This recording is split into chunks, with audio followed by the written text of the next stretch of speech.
Hello, fellow UBI enthusiasts. Yes, it is time again to speak about universal basic income. And our resident expert, Marcel, Hello. and myself, Daniela, we will talk about one topic that keeps coming up or that we run into. And that's the issue when having a conversation with someone about UBI, that the comment or the quote comes up, but I don't want them to get it. And also, I think those people may not deserve it. And that has led me to suggest the topic that we have today, and that is that you matter. The people you talk about, I don't know them. I'm talking to you. And that's why I want to know about you and your situation rather than anyone else's. Now, before I go on my thoughts, Marcel, do you want to say anything just now? No, I think it's a very important topic because when you look at the Marshall Islands, which we spoke about last month, um, the restrictions there are based on the citizenship, as far as I recall. And to get Marshall Islands citizenship is a lengthy process, residence required for 10 years or something like that. And it comes up with regards, the general UBI, not just the Marshall Islands, but people often say, oh, it should only be for citizens of the country. Anyone who's just working here or here shouldn't get it, or refugees shouldn't get it. There always is that conditionality that people bring up, and I think it's worth discussing. So I think it's a good topic for today. Yes, that's one very specific case, and let's use this as an example for that. What I had in mind is more the drug addict down the road that may or may not have cleaned up their life already, or the single mother for various gender biases that exist out there. But the residency versus citizenship is a fantastic example as well, because what if a citizen gets involved with a non-citizen and they have a child together, then technically that child, depending on the country, could be a citizen or not. And if the child does not have citizenship through either parent, which is possible, then where does the child belong to really? It's a big topic in and of itself, but let's use the example of who gets it, and also, sorry, not who gets it, but what people talk about and think about. It's like, oh, foreigners shouldn't get it. I think it is the short of it. Hmm. And generally, what I try and encourage people to do is to think about themselves. As I mentioned before, it's like, okay, so you think about foreigners. Have you never lived in another country or another state, or just a village one or two over? Most people don't travel or live somewhere else for very long or very far away. And I understand that. It's like home is home for most people. But at the same time, it is the migrant workforce that quite often keeps countries as productive and as rich as they are. If you take away foreigners as an example, non-citizens, if you take away residents that are non-citizens, then a lot of things would never have happened.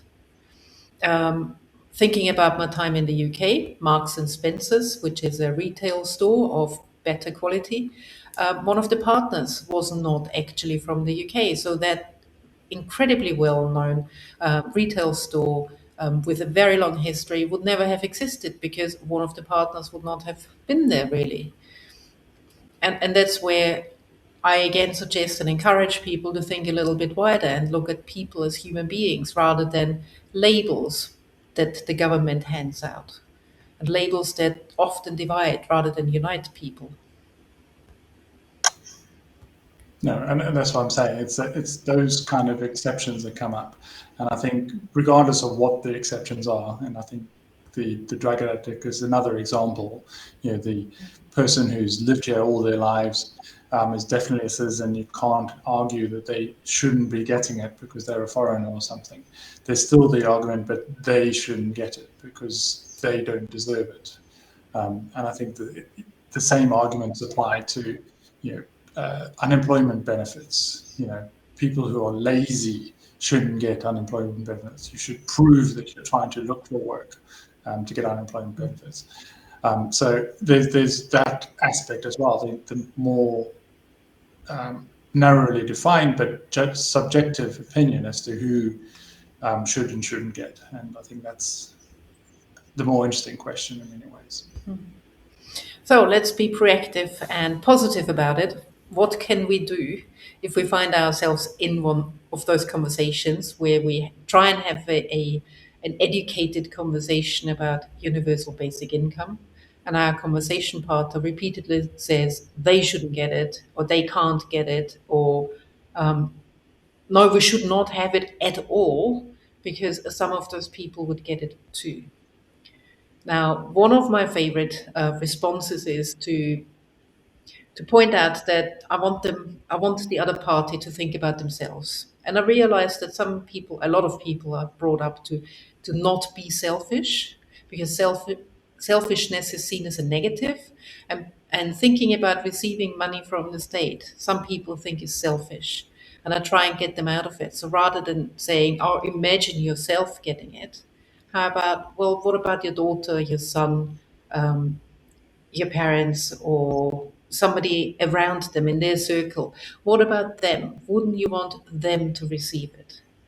And quite often that brings it round to, yes, they could need the money. Yes, it would be good for them to get it, but then the others. But as soon as they agree that, yes, the person they love should be allowed to get it, then you're kind of halfway there in many ways, because they acknowledge that it would be good for somebody they love and care about. I will also suggest that some people may not think that.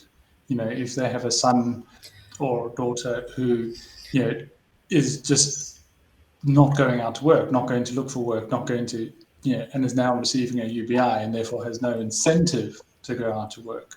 A lot of people will argue that providing a UBI disincentivizes people to go and look for work. So even if they do love their children, they may think that their children shouldn't receive a UBI to encourage them to go and look for work, to encourage them to get out there and contribute to society the way the parents did. We had to go out and work. We had to go and find a job. We had to do things, and they don't want that laziness, right, to be perpetuated, that laziness to be encouraged. And quite often it is focused on the laziness, that people will become lazy if they receive a UBI. And I think, even if you focus on the loved one, would you want your loved one, there may still be people that argue against it.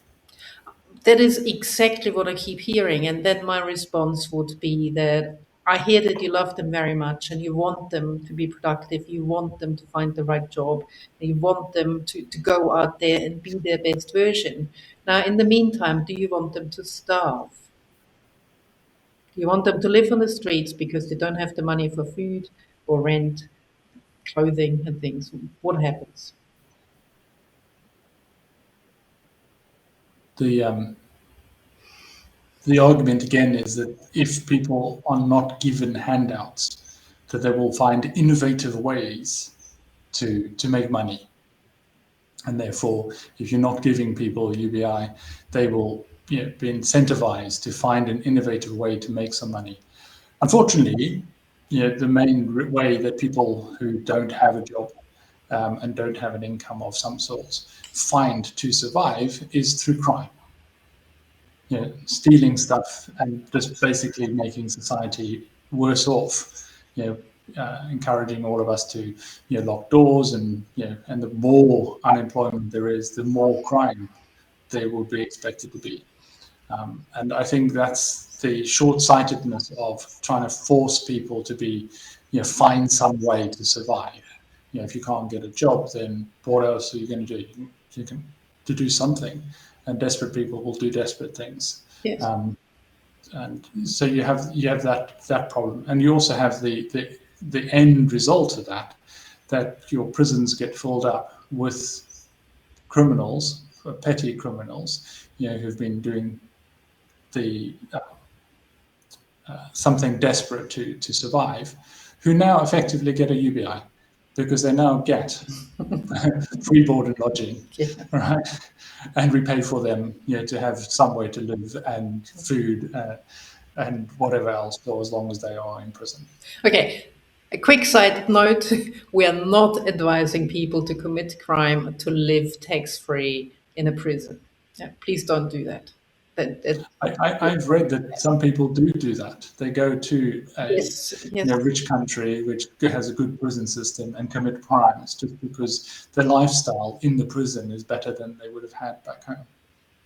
Yes, but that's changing as well. Just this week, Denmark has come out with a law that suggests that any foreigner who commits a crime that warrants more than 1 year in prison will be deported. Just a side note again. So back to the topic. If your conversation partner argues and has comments like Marcel comes up with, oh, they should work somehow, and otherwise they find a way, simply ask them, so what are you going to bring your son or your daughter in prison when you go and visit them for the first time? Like, make it real. And I'm not joking, I've had those conversations, and make it real to the other side that does not want UBI because somebody else doesn't deserve it. Make it real, and get them to imagine somebody they love going down that route that really is not a pleasant one. Get them to imagine it, and then put them into the picture as well. So if your loved one ends up in prison because they don't have a job and they ended up committing crime, it's like, are you still connected to them? Are you going to visit them in prison? Are they going to be dead to you in many ways? Or are they going to come home and live with you?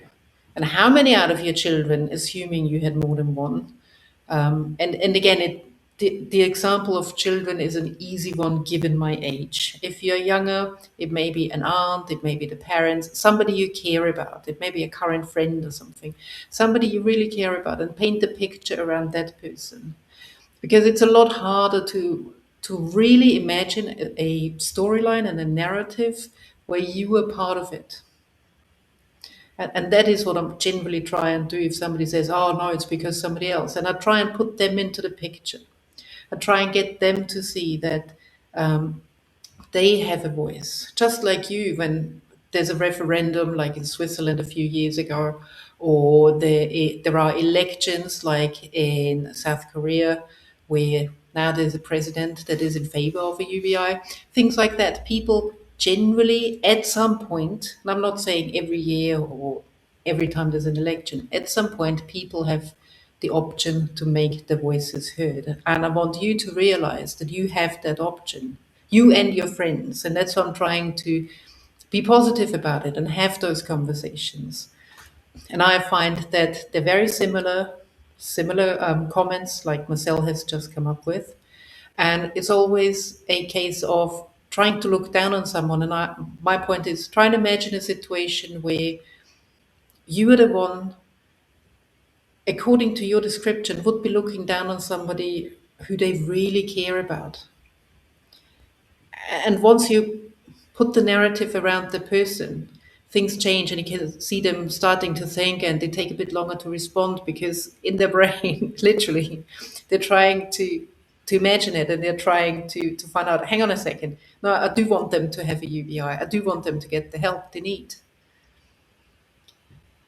And that's my favorite way of doing it. Another option to get people to realize that they matter, just like you matter. Marcel matters. I matter. Everyone on this planet matters. And just like you matter, I try and turn it around a little bit, as in, well, if you don't like a UBI, but how about a lottery win? Would you say no to a lottery win? And people generally say, no, no, I'm happy taking that money. Because a lottery win money pot is better than a UBI pot. And then when you start asking around that, well, why is that? Imagine everyone receives a lottery win, same day, same amount for everyone, but a one off instead of a monthly contribution, you get a one off. Everyone gets the same thing.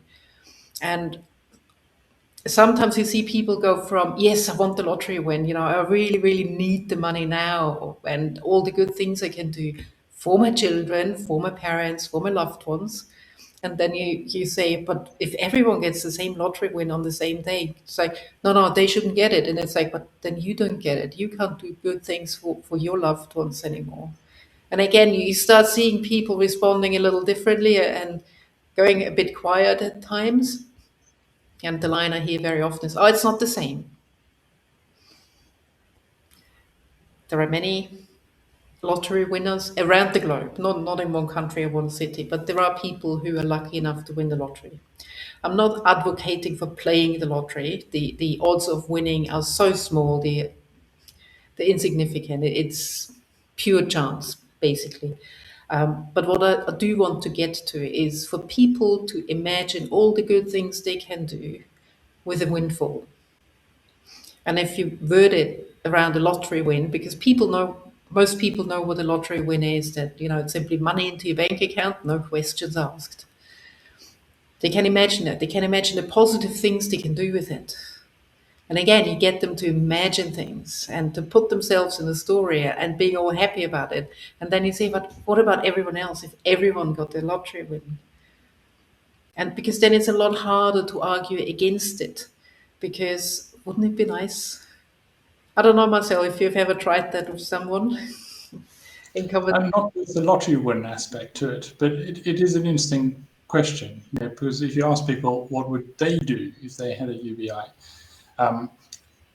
firstly, there are a lot of people who've not thought about it. They work and things like that. The first thing they think about is who's going to pay for it. There'll be an increase in taxes, I'll have to pay for it and things like that. But if they are in a position where they would benefit from a UBI, then yes, there's definitely things that they would do, and have a list of things that they would do, because people will have their list of priorities for, when they get a little bit of extra cash, they'll be able to do this, and when they get a little bit of extra cash, they'll do this. So they've already got that priority list inside their head. But I think it's an interesting question all the time about, even though people can see the benefit of a UBI, there's still a resistance to even them receiving it. Even if they can see the benefit of a UBI, they still think, no, I don't deserve it. And that is the more interesting resistance that I think, that I've always had to work, and work was good for me because it made me who I am, made the character. And a lot of people identify themselves by the work they do, and they can't imagine not having had to work, to pay the bills, to get food on the table, etc. And there's the thought of being given a handout, right, to not have to work, is what makes it inconceivable for some people.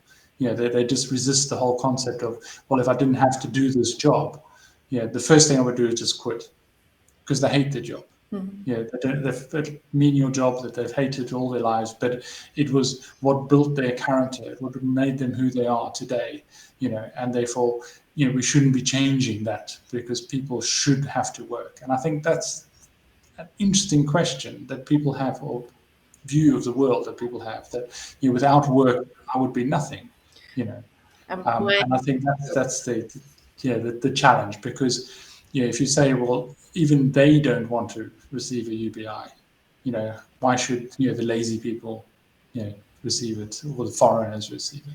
And it's a fair comment. I love my work, always have done. I was very, very lucky that I only had like one or two jobs that were not well suited to my personality, say that way.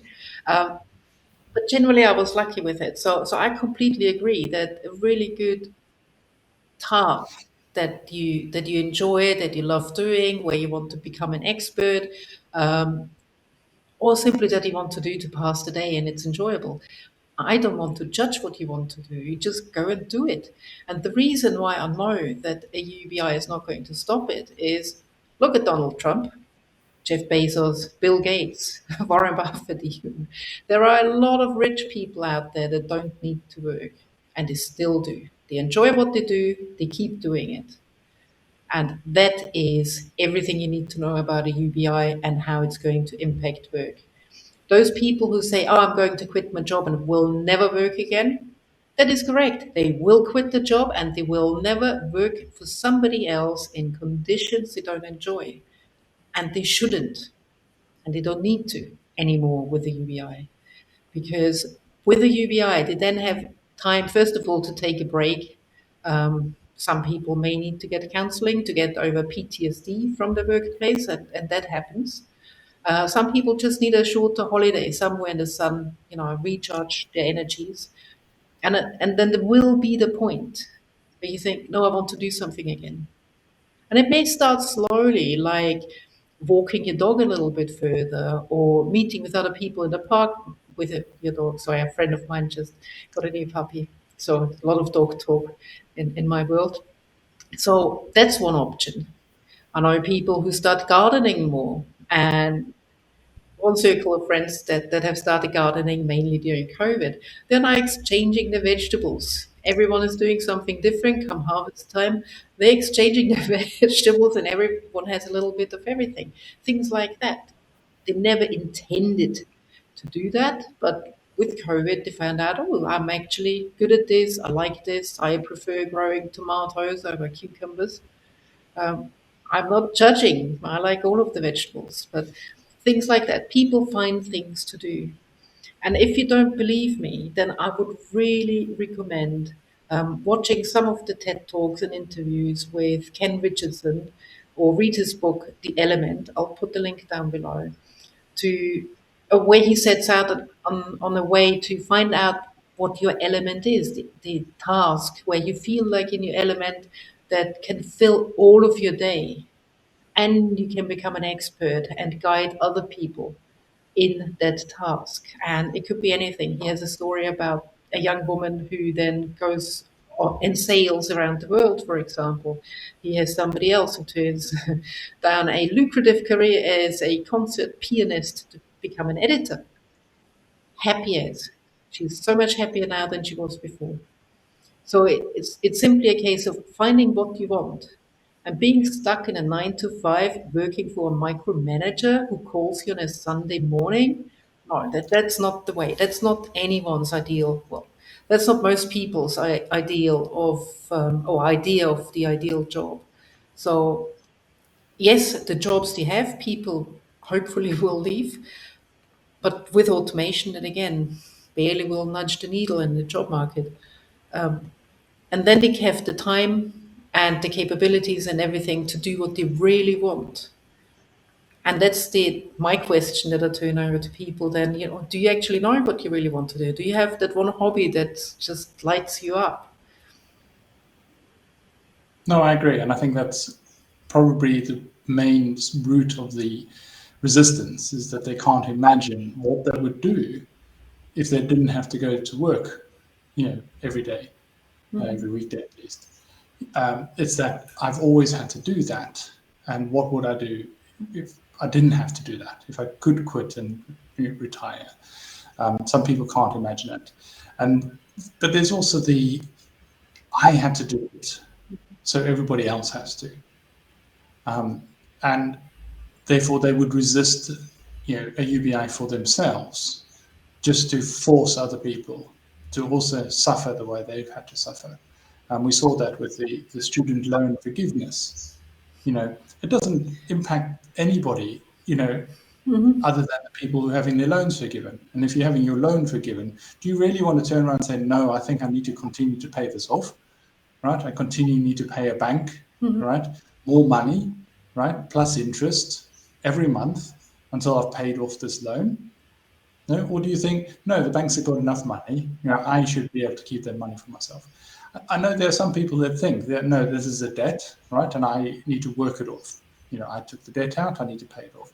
But that's not the people who are resisting. It's the people who have already paid the debt off that think, well, I have to pay the debt off. Yeah. Nobody else should. So I understand that aspect as well. It's not just me, you know, although there is that instance as well. But most of the time, is that they don't want other people to have the benefit, and I think that's a selfish outlook. But it's generally turned back on saying, "Well, I wouldn't want it either." True. And I kind of understand in a small way where they are coming from. Um, on the other hand, I don't understand it because if, for example, you had been beaten as a child, Are you going to beat your own child? And that is my comparison in my head. It's if something bad happened to you or to your parents, do you want to continue it to your children, to the next generation and the one after? Personally, I want the world to be better. I want it better for my niece and my nephew, rather than what I had. And again, I've been born very lucky, in my opinion. Um, let it be there. I was lucky, not perfect, but I would like my niece and my nephew. I want their children to be better off. I want them to have an easier life. And anyone who, hand on heart, can say, "I want my children to have the toughest life possible, and everything should be really, really hard for them." Really? There are people like that, yeah, who say that builds a character. There's also people who think, spare the rod, spoil the child. If you don't beat the child, hit the child, hurt the child, then the child won't grow up the way they should grow up. Those beliefs and feelings and thoughts and things like that exist in the world, right? And so that cycle is perpetuated, because there's an honest belief that that is the best way, right, to bring up children. That is the best way, to exist in the world. I know it exists. I don't agree with it one bit. I think it's the worst attitude ever. And maybe I'm naive, but I do believe that with a UBI, when people do the things they love doing, they will get better at them. Maybe that they have a natural talent. Again, another book that I strongly recommend, or another author, or late author, is Barbara Scher, who tries and gets people to find their passion as well. And she always maintained that people tend to have a passion for things that they naturally are good at. It's just they may not have had a way of finding out what they're good at, and therefore they are not drawn to it. Um, One example, I'm strangely good at doing squats in the gym with weights. Recently started with it, freakishly strong for my age, and it gives me joy. I hope you can see that it definitely gives me joy at this point in time. But I never had the opportunity beforehand to try it out, and therefore I didn't know about it. I didn't know I like squats because normal standard squats don't do it for me. But give me 20, 30, 40 kilos, 50 sometimes, 60 at rare occasions, and I love them. Other people, in my opinion, should be given opportunities like that where they can find out what they enjoy doing. And I do believe that once they find out what they enjoy doing, a lot will change in society. For example, teachers who are only teachers because they couldn't find a better job, they will be doing something else. So you get better teachers at school already. I do think the school system would change as well, but as a first step, you will end up with teachers who like teaching. You will end up with um, auditors. I'm still thinking about schools here, but auditors who go into schools to make sure everything is done well, that children have a good time at school, who don't get abused in any which way, and so on. They will do that because they care about children. So I wholeheartedly believe that once UBI starts happening and once people recalibrate to find what they like doing, the world as a whole is going to get better. And I'm hoping, as a consequence, the thinking of, oh, I must beat my child, otherwise it's going to be lazy and rely on UBI and handouts. I truly think that this is going to go away. Maybe not immediately, but within a generation or two. I think it will go away relatively quickly. No, I agree with you. But it's getting people to think that way and understand that way. Another way of looking at it and trying to get people to look at it is to get them to think of a world where UBI already exists. Let's assume that everyone gets a UBI. No matter how much you voted against it, it went through. It became a reality, and you now receive a UBI. You receive enough money to pay the bills, food, clothing, roof over your head, and you get that every month. That is the world you live in. Everyone else gets it. Now, would you vote for that to be removed? Once you're living with it, once you imagine living with that income, steady income, being able to choose to do what you want to do, right? Would you vote for it to be removed? Exactly. It's And I think that does change things, because it's the same as a lot of things that exist in the world are. It's always been this way, therefore must perpetuate and continue this way. But imagine if it was the other way around. Imagine if it wasn't that way. Would you want it to go that way? Imagine going back to, um, for example, smoking in restaurants, right? where Unless you're a smoker, I suspect you probably wouldn't want us to go back to, freely smoking in restaurants. I said, unless you are a smoker who's tired of going outside to have a cigarette, would love to be able to come back inside. But most people who are non-smokers love the fact that they can now enjoy the restaurant. And we had the same experience with COVID, where you could now sit outside, because that was the only place you could have a restaurant, was on the terrace outside, and they made the terraces non-smoking, right? Because there was nowhere for people to sit other than outside, and therefore they had to have a no smoking zone, which was the terraces. And it was a real shame that when that regulation ended and you could go sit inside, that suddenly smoking on the terraces came back again. It was a real good time in some respects, during the COVID period, where you could only sit outside, and we could enjoy the terrace without smokers next door, sitting at the table next to you. You're laughing because now, for full disclosure, that was in Spain, in Europe. It's a beautiful country if you ever want a beautiful holiday. And it is worthwhile looking up at the rather strict um, lockdowns they had back then, but also the way they then opened up again with things like allowing everyone, including families of young children, for example, who don't want to inhale smoke, to allow everyone to partake in public life again. They introduced the non-smoking on terraces. yeah, exactly. But yeah, it's just an example. It's just like, if it existed, if you received a UBI, right, and everybody received a UBI, it was in place as we describe it. Would you vote to have it revoked? Would you go back to a scenario where you didn't know whether you could feed yourself unless you could find a job, and that would apply to everyone? Suddenly everyone had to go find a job to go and feed themselves. When you've been doing enormous contributory work, right, in your non-income generating contribution to society. Yeah. Can I just go back to the smoking example? Because I think it's a really good one. And what a lot of people don't know is the rules are very different in different countries. I used to smoke myself, and that's why I know the rules are very different in different countries and they keep changing. And one of the best setups that I have seen is in Japan, where you're not allowed to smoke in restaurants, you're not allowed to smoke on the street either. If you want to socialize and smoke, there are dedicated bars and pubs that you can go to and where you can smoke. Full stop. The reasoning, as it has been explained to me, is that even when you're on the pavement or outside somewhere, children and everyone else can inhale the smoke. If you're not careful, you can burn someone by accident. So just don't do it. Whereas in those bars and pubs, yes, they involve smoking and also a hefty amount of drinking. They are those kinds of places, but it's your choice. If you don't want to smoke, you don't want the environment, you have a place to go.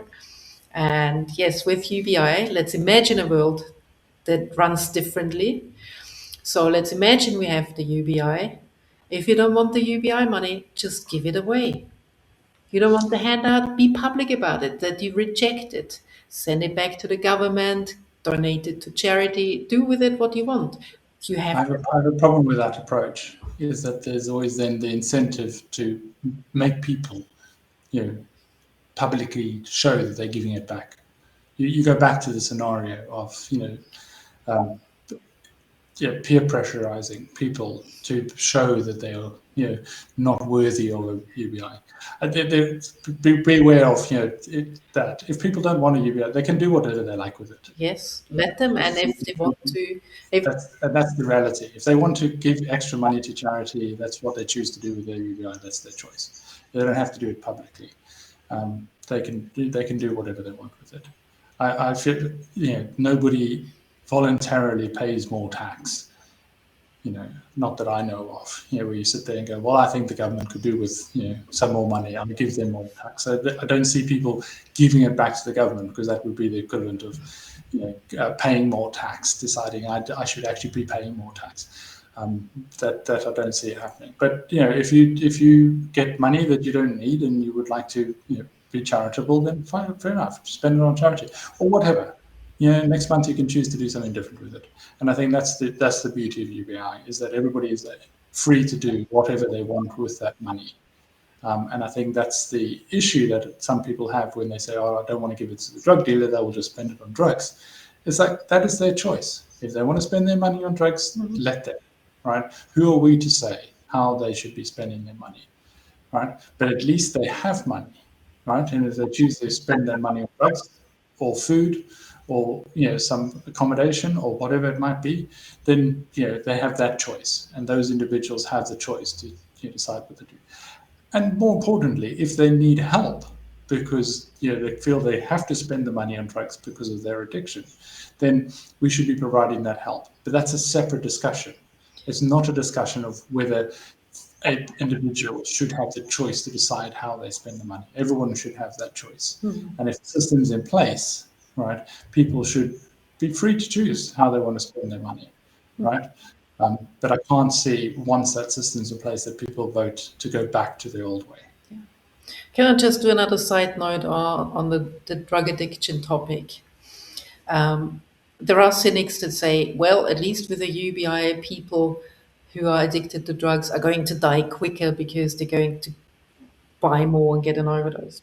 Well, that's incorrect. I'm just going to say it's wrong, because in pretty much all of the UBI studies where some people had been addicted to drugs, or there's one particular housing study where people were given not free housing, but assisted housing so they could get off the streets.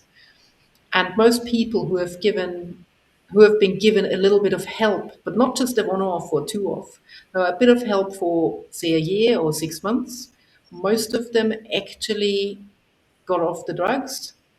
They got their life back on track. They got a job. Yes, it's still that world where you must have a job, but they got themselves sorted out. All it took is that initial assistance of knowing, first of all, knowing somebody is there. Secondly, having the financial support for not just a month or two, but a longer term, because it takes a longer term for some situations to be solved, and especially coming off some stronger drugs is not something I would ever want to go through. No, I'm not on drugs. I'm not going to stay on any, because I'm not on any. But it's not an easy task, is what I'm saying. Um, and that's all. So if people get support that's ongoing, at least for a little bit of time, so for a year or so or longer, then people sort themselves out just naturally by themselves. There's nothing else that I can say to the topic other than that. So facts. Any other ideas of how to get people to understand that they matter, that their Um, opinion matters? Not somebody else's. Don't think about somebody else when talking about UBI. Talk about yourself, or talk about a loved one around you, or something like that. I think it's a good approach, and I think getting the conversation started and getting people to think what they would do, or how they would expect their loved ones to behave, or how to just play those scenarios out in their heads. I mean, you will get to the point where they just refuse. There's an inbuilt resistance to it, and they'll go back to the original argument. Without thinking about all the steps that were in between. So the conversations are long, and I think it's a case of repeatedly having those conversations that helps in the longer run. to just to think, help people to think through these things. And people do enjoy the discussions, as much as they you can't imagine it, because then there's always the other, but who's going to pay for it, questions. But it's a good starting point. If they could just isolate themselves, right, and imagine their lives with a UBI, I think that's a good starting point. And yes, the who's going to pay for it? A few months ago, we actually did answer that. We did come up with numbers that would a bit US heavy, but with numbers that would show that yes, it's totally possible to have a UBI without any problems, as long as A, rich people pay the taxes, B, companies pay their taxes, C, loopholes are closed off, and D, everyone is treated equally, with the benefits of having fewer sick days, people getting into a job that they actually enjoy. That means better productivity in the long run. All of that together will make it really easy to actually have a UBI. So watch our video. I'm gonna put the link down below as well, and have fun with it.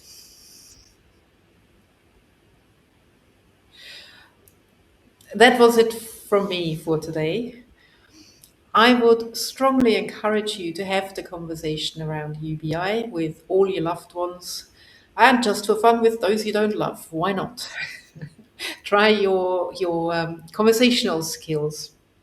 Feel free to use some of the facts and topics we've talked about in the past.